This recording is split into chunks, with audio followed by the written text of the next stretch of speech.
Okay, so today we're going to be looking at the Chapter 7 review. I probably won't be doing as much with you on this one, so you guys can start to get some extra practice. As far as flip books go, we didn't really make a flip book for this section, but I was looking through, and we had a blue one where average rate of change was brought up, and that question starts to pop up now. And average rate of change is just the slope. It's the rise over the run. It's where you subtract your y's over your x's, and in the end you want to get your denominator to be 1, so you might have to use your calculator for division. The key part to this chapter is you do need a graphing calculator. The other one you could get away with it on the Chapter 6, but today we need the graphing calculator. So Chapter 7 was about modeling with linear and exponential functions and also systems of equations. Okay, so maybe when we're done, we'll make some type of little book, a little small one for this one, but at this point we don't have one to go with. So first problem, we're going to need the graphing calculator, and we're going to graph these functions. The idea is we want to get it so that we can see where the points or where the two shapes meet. They're asking us to write down the dimensions here of our window, and when we do figure out where they meet, to write around our answer to the nearest 10. So again, it's just graphing calculator. You need to turn it on. It does say at the top to turn the plot off. I've pressed Y equal to get to the screen. I'm just going to go up there. You don't want that highlighted. We've been putting stuff in the stat button. We don't have to clear that out. You just need to make sure your plot's off. None of these are highlighted. So I'm going to put in 1.6 to the x power. Remember, this is your exponent key, and that's your variable key. And then I'm going to put a negative, don't put the subtraction, x squared, squared's over on the left, plus 6x, again, you'd be using this button for your variable, plus 11. And the very first time we ever graph, we always press zoom 6. And again, we're hoping that we can see these two shapes. So this is exponential. This is a quadratic. These are our shapes we've been working with. So there's the exponential, there's the growth, and the color one's graphed a little slower. So there's the quadratic, and it's meeting twice. So I can definitely see where it's meeting once, but I can't see the other one. So maybe what I'll do to see both of them is press zoom, and then we'll do 0 for fit. So again, I'm using this color one. It's going to take a moment. So here goes our exponential again.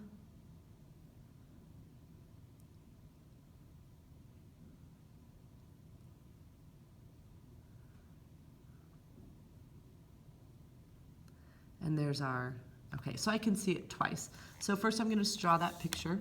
So here's my x and my y axis. All right, and then I got a curve going along like this. And then I've got the upside down kind of hitting it about, let's see, about here and here. So I'm just going to get my curve on there from there. All right, so these are the 2 points I'm going to be looking for. And this is where we need to press second trace to go to the calc option, and we're going to go for intersect option 5. So with the cursor, you just need to move the cursor close to one of the 2 points. This one's already pretty close to the left. But, if you want to use the left or the right arrow, left or right arrow is how you go from one spot to another. So just hit enter, a couple times till it says the intersection. So I'm going to have negative 1.4 and 0.5. So negative 1.4 and 0.5 is one intersection. And then for the other one, press second trace again, choose option 5. And this time use my right arrow and scroll over closer to the other one. And just hit enter until I get that. So 5.5 and 13.5. Okay, what was the window? I'll just press the window, and my x-min went from negative 10 to 10, and my y's, I'm just going to round that to 110 and negative 149. So this went from smallest to largest is negative 10 to 10. And this went from small was negative 149, and the larger number was 110 when I rounded. All right, so now we're going to go to the next one. So go back to y equals, just clear those out. And I'm going to do 2 parentheses, 3 parentheses to the x power, just like they have. And then the next one, that's negative don't do a minus sign, and in parentheses 2x plus 5, and then zoom 6 the very first time. So the first one, that's exponential. The second one's linear. Our two of our three shapes. There's the exponential. There's the linear, and now I'm going to see where these meet. So first draw my picture. So draw my x and y axis. Zoom 6, that's not very good, is a standard window. So without looking, I know it's negative 10 to 10. Negative 10 to 10, I don't need to adjust it. Again, I've got my curve like this, and I've got my line coming down like this, and I just want to see where these meet. So go to second trace, choose option 5, just move that cursor a little bit closer to it and hit enter, usually 3 times, and I get negative 2.6 when I round and 0.1 when I round. So negative 2.6 comma 0.1 is where they meet. All right, next one, we are an average rate of change. So I'm not going to do all of these together with you, but we'll kind of get going on them. So again, this is the only thing that I could find on this one. I need to subtract my y's and my x's and then divide them so that my denominator is 1. So the problem is they've given me the x's, but they haven't given me the y's. So I'm going to figure out the y's. Remember, f of x is y by putting the 1 in here and the 5 in here. So if x is 1, we're going to figure out what the y is, and any calculator will work right now. And if x is 5, and I put 5 in here, what will the y be? I don't know how big these are. So anyway, so just the regular screen, 5 parentheses, 1.052 parentheses. Now I'm going to hit the exponent key. Now some of us, it doesn't raise it like this, so I'm going to do what everybody needs to do. In parentheses, start parentheses, and I'm going to put 1 divided by 3 in those parentheses. So if your calculator's raised, you really don't need those parentheses, but if it doesn't raise, you know, you're borrowing one of mine, you need to make sure that exponent's in parentheses. Anyway, so do that, and I get, let's go to 5.09. We'll round to the nearest hundredths. And then 5, so 5 parentheses, 1.052 parentheses, exponent key, and now put in parentheses 5 divided by 3.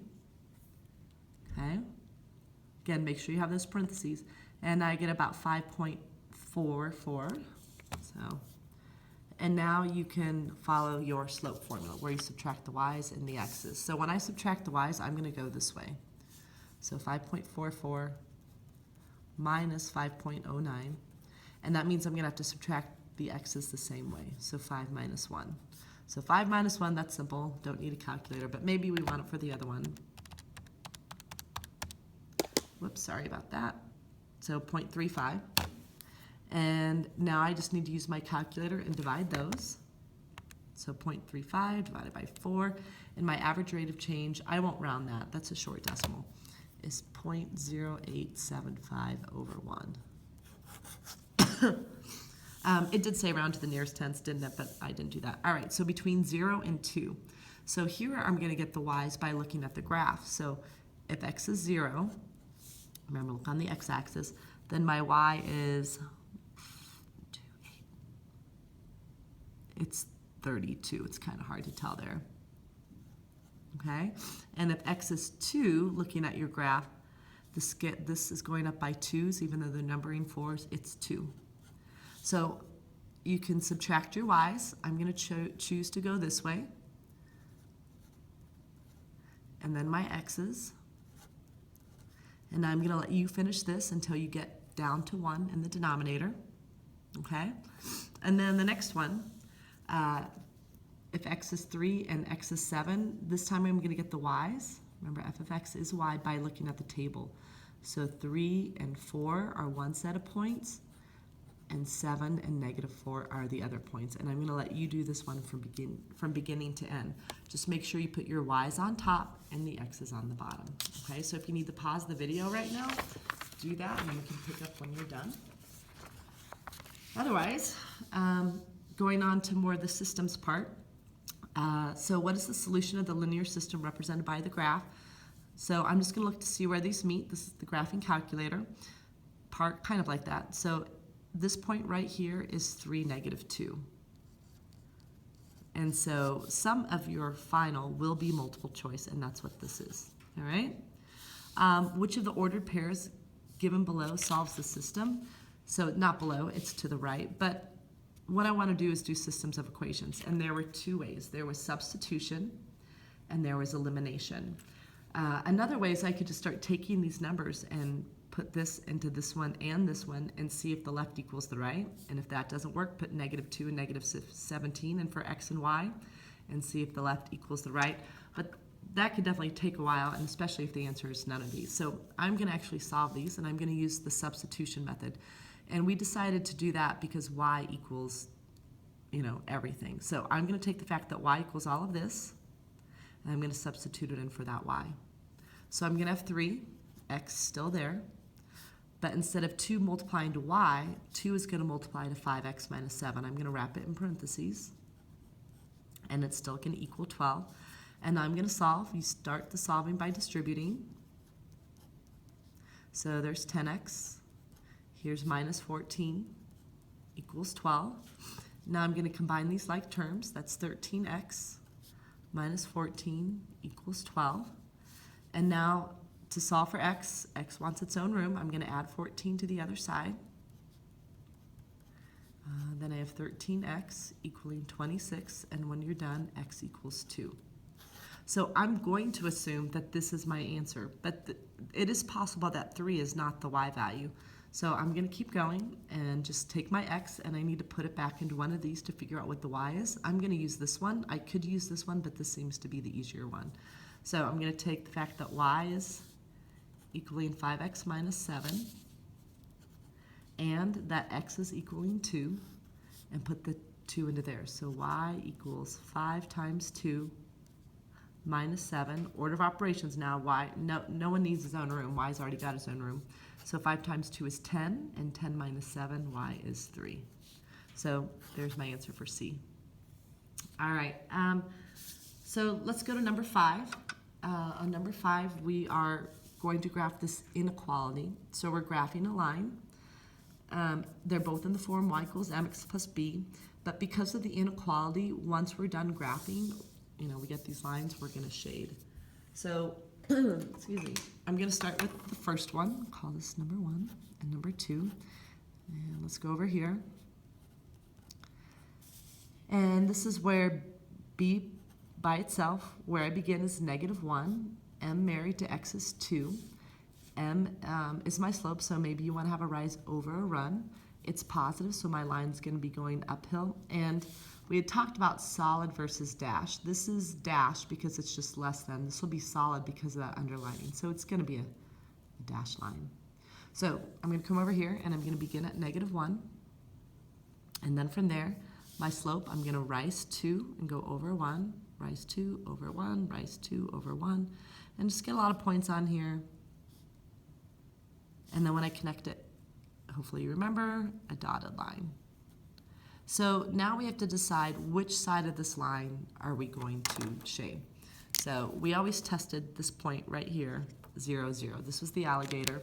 We wanted to see if he was happy there. So we're going to take our equation, this y, and we're going to test the point 0, 0, which means this y will become 0 and this x will become 0. So put 0 in there. That's pretty easy. Put 0 in here. 2 times 0 is 0.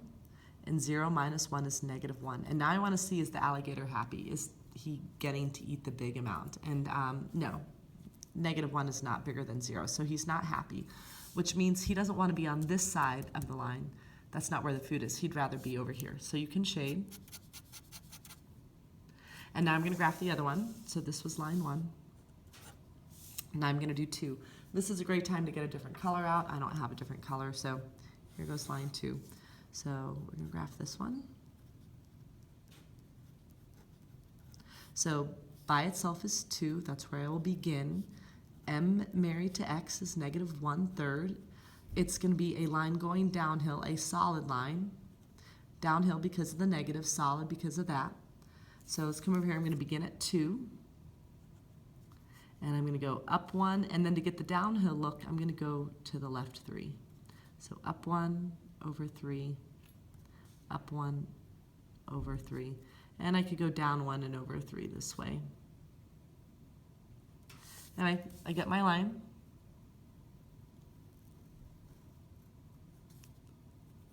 And so now for this line, I'm going to see if he's happy over here. So we had talked about get one line graphed and shaded. Don't graph both lines and then shade. In my opinion, you just get it gets too confusing. There's too much to look at. So again, I'm going to take this equation. I'm going to see how 0, 0 fits in there. So 0 in for y, and 0 in for x. Negative 1/3 times 0 is 0. 0 plus 2 is 2. And I'm going to see if he's happy. Is he eating the bigger amount? And he's not, so he's not happy. So for this line, the one that we're looking at, this is where he is. He's not happy there. So that means he doesn't want to be on this side. He wants to be on this side, so I'm going to shade. And then the area that's shaded twice, which is this part right here, okay, is where he is the happiest, sorry, of where he's going to be. All right, I just want to talk real quick about this. So first, I want to let you guys know I did make a mistake on this one. It was 2, and I put -2. Or, sorry, 2, but I graphed it at -2. So what I did real quick, so I don't have to regraph this one, is I'm just going to change this to -2 here, like that. Whoops. And -2 here. And then make that line graph the same. Technically, that would change this as well. But just for the sake of not having to go back, we'll just leave this to it as. So anyway, we're going to assume that this is the shaded spot. And now you need to circle the ordered pairs that solve the system. So we just want to see if these are in here. And so if I just, for instance, check 2, 2, which is here, that's not in there. If I want to check 4, 2, over 4, up 2, that's there. That's not in the shaded area. C, 0, -2, it's on one of the lines, but it's not in the shaded area. So for instance, a point that would work would be like 3, -4. That's why I wrote that one down here. So just a few things I did wrong. First, I graphed with -2, not 2, which changes the way my line looks, but it should also change this. But again, I'm not here. I'm not going to go back and change that. Let's just assume that everything looks right, okay? Okay, so moving on. Sorry, this video is going to be a little choppy. I have to switch from device to get this to film. I should have put a little more room here. If you don't think you're going to have enough room for 6 or 7, then you can grab another piece of paper. Now we're going to solve the system. We're going to use the substitution or the elimination method. We are going to start with the substitution method because that's better when y equals or x equals everything. So since y equals everything here, I'm going to choose to take this equation and substitute it into this y since all of this equals y. So again, this is the analogy I used at the basketball game. I'm going to have 2x plus 3y, and instead of y, I'm going to have 2x minus 9, like that, and then it's still going to equal 5. To start solving, I'm going to distribute. So I'll have the 2x from before, but now I have 6x minus 27, and that equals 5. I'm going to combine these like terms of 8x minus 27, and now equals 5. X wants its own room, so I'm going to add the 27 over. So I'm starting to run out of room. That's going to give me 8x equaling 32. And now to solve for x, I'm just going to divide by 8, and x equals 4. And now that I know that x equals 4, remember there's 2 variables, I'm going to figure out what y is. And so I'm going to put x back into one of these, and I can put it into either of these, but I'm going to choose this one because the math will be a little bit easier. I can get straight to y. So y equals 2x. Remember this x is 4, so 2 times 4. And then I'll subtract 9. So 2 times 4 is 8. And 8 minus 9, my y is going to be -1. So my answers are 4 and -1. All right, next one.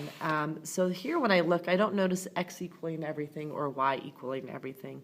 So I'm going to use the elimination method, and that's where when we look at them, we want the x's to be the same, you know, except one positive, one negative, so that I add them up and they go away.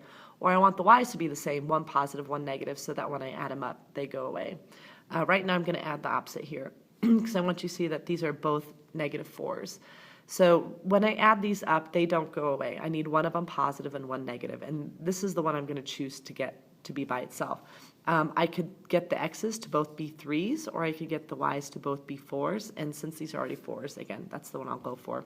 So I just need to get one of these to be positive, and then I'm going to choose the bottom one. It doesn't really matter, and I'm going to multiply this whole thing by negative 1. So here's the top one. I'm not going to do anything to it, but I'm going to rewrite over here, and now I'm going to take negative 1 and multiply it to x, and that's like a negative 1x. Negative 1 and negative 4, that's a 4y, positive 4y, and negative 1 and negative 1 is 1. And now when I add these up, my x's will add up to 2x. These will go away, and my 9 and 1 will become 10. And now to solve for x, I just have to divide by 2, and x is 5. So now that I know x, I can go back and put it in for y. So again, I don't have a lot of room. It doesn't matter which one you use. I'm going to use the bottom one just because they're smaller numbers. So I'm going to take the fact that this x is 5 and put it right in here. So I'm going to 5 plus negative 4y equaling negative 1. And now I'm solving for y. Y wants its own room. So the first thing I'm going to move is the 5 over. I'm going to subtract it, and don't have any room. So I'm going to put it up here, negative 4y. And when the 5 moves over, that negative 1 becomes a negative 6. And now to get y by itself, I'm going to divide by negative 4. And when you take negative 6 and divide it by negative 4, you get 1.5. And we don't always get a decimal, but this is a nice decimal, so it's fine. We can take that one. Let's take a look at number 8. So on number 8, it's going to be another systems. We're just going to have to come up with them. So an athletic concession stand charges $2.25 for a hot dog and $1.75 for a soda. And you bought 12 items. You also spent a total of $25, so how many of each did you buy? So the purpose of this is to know how many hot dogs, I'm going to abbreviate, and sodas we bought each, okay? So I'm going to make, I could use X and Y, but I'm just going to use H for hot dogs.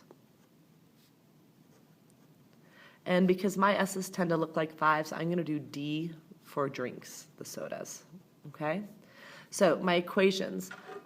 First, I know that I bought 12 things. So, you know, maybe I bought 7 of these and 5 of these, or 6 of these and 6 of these. So what I'm going to need to do, hey, what's up? I'm missing a from card or something. Oh, yeah, there were only 3 in there this morning. I don't know where it is. That's one. Yeah, where 3 is. Check John Gladbach's room. Okay, so my first equation is going to be that I bought the 12. So just, I bought so many hot dogs, and so many drinks, and that gave me 12 items. And then the other equation is going to be about how much money I spent. So it was $2.25 for each hot dog and $1.75 for each drink, and that meant I spent a total of $25. So the way this is setting up right now, I think I'm going to do the elimination method, because my H's are lined up, my D's are lined up, and just the regular numbers are lined up, the additions, the equal signs, everything's lined up. So I just need to find, do I want to get the H's to be the same or the D's to be the same? I'm going to make the D's to be the same. If this is $1.75, I'm just going to make this one become negative 1.75. So that means I'm going to multiply everything here by negative 1.75. So multiply that, and I get this. Multiply that, and multiply that, and I don't know what 12 is times 1.75, so hold on. That's negative 21. And then I'm going to bring the other one just along.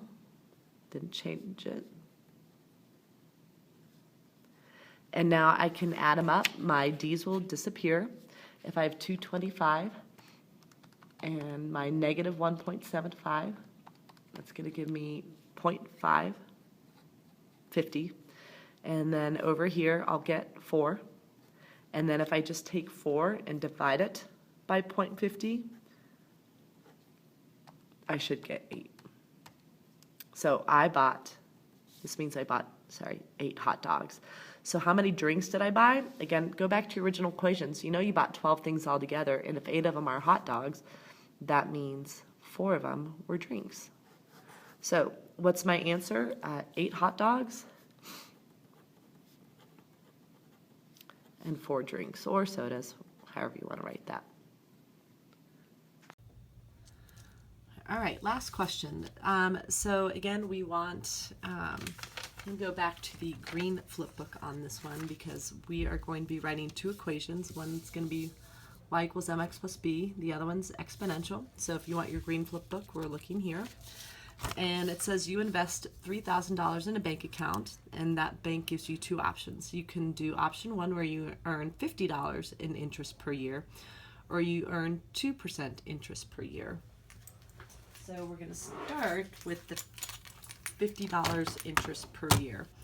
So what we're going to first need to do is enter this into the, make our equation. So since it's $50 every year, 50, add 50, add 50, add 50, that's going to make option 1 linear. And B is our starting amount. So we begin at 3,000, and our M is what we're adding every year, 50, and then we can write our equation y equals mx plus b. And then equation 2, what we're going to do is the exponential. And I know it's exponential because of the percent. So if you remember on that green one, that G comes from us adding or subtracting that rate, this 2%. So to find what G is, real quick, I'm going to have to take 1, and since it's growing, I'm going to add 2% as a decimal, that's 0.02, and that's going to make G be 1.02. So exponential, B is still 3,000, but G is going to be 1.02. And then the equation goes y equals B times G. I'm going to wrap this in parentheses because we're going to be using our calculator, whoops, to the x power. All right, so what we're going to do is we're going to enter these into the graphing calculator. So you need to go to the Y button and enter this one in Y1 and this one in Y2. Again, if you have anything in there, just clear them out and make sure those plots are off. None of those should be highlighted. So I'm going to do 50x plus 3,000, and the other one was 3,000, and then in parentheses 1.02. Hit the exponent button and then the x power. And we always start with Zoom 6, and this is the color calculator. It is going to go slow. And again, one's exponential, you're going to see the curve, and then you're going to see the line. So, and the little line is spinning, and we might not see it in the standard window. So, in fact, we won't. Hold on. Okay, so now I'm going to do Zoom 0 for Zoom Fit. And again, it's going to go really slow. You can talk. That's okay. All right, so there's my line. There's the linear. This is option 1. Here is option 2. It's a curve. You're just not seeing that curve as well, but it's definitely not as straight as the other one. All right, so somewhere here is where they're the same, but what I need to do is which option will be better for us in 2 years. So what I can do is I can go to the table, second graph, and actually I'm not even close to 2. I'm going to hit second window to table set, second window, and I just want it to start at 0. And make sure that this triangle table is at 1. All right, now I'm going to go to my table. And after 2 years, my line, that was the blue one, is 3,100, and my exponential is 3,121. So option 1, for me, that was the linear one. I'll have $3,000. Option 2, I'll have this much. I'm just looking at the table. This is money, so I'll put a 0 at the end.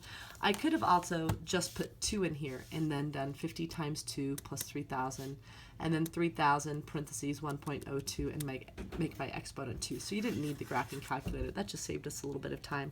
So which is better? Definitely option 2. And what you'll find out is that option 2, if you just go back to your table, is it's always going to be better when you compare the years. You're always just going to have a little bit more because exponential just grows faster. Okay? All right, and that is your Chapter 7 portion of our final review.